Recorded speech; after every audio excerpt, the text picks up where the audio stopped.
మంచిర్యాల జిల్లా చెన్నూరులో ఓ భార్య భర్త ఇంటి ముందు మౌన పోరాటానికి దిగింది. స్థానికుడైన మధు పద్మశాలి కాలనీకి చెందిన యువతితో 10 ఏళ్లు సహజీవనం చేశాడు. 2022లో అతను తనను రహస్యంగా పెళ్లి చేసుకున్నాడని బాధితురాలు తెలిపింది. తర్వాత తన ఇంట్లో వారు ఒత్తిడి చేస్తున్నారని, మరో పెళ్లి చేసుకున్నాడని ఆరోపించింది. ప్రస్తుతం మధు తనను పట్టించుకోవడం లేదని, ముఖం చాటేశాడని వాపోయింది.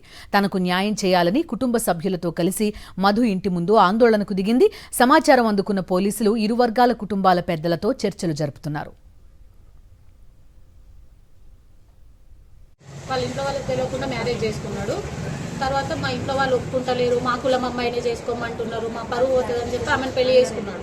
పెళ్లి చేసుకున్నాక కూడా నేను అసలు ఆయన లైఫ్లోకి పోలేదు, నాకు అర్థం చెప్పి వదిలేసుకున్నాను.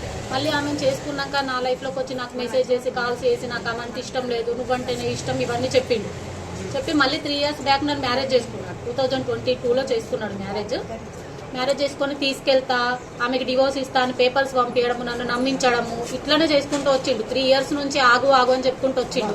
1 week తీసుకెళ్తా, 10 days తీసుకెళ్తా అని. లాస్ట్ సోమవారం నన్ను రమ్మని చెప్పి ఫోన్ స్విచ్ ఆఫ్ చేసుకున్నాడు. నన్ను చేసుకుంటా అన్నాడు, మోసం చేసిండు, ప్రెగ్నెన్సీ తీపిచ్చిండు. ఇప్పుడు ఆయన తీసుకెళ్ళాలి, నేను ఆయనతోనే ఉండాలి.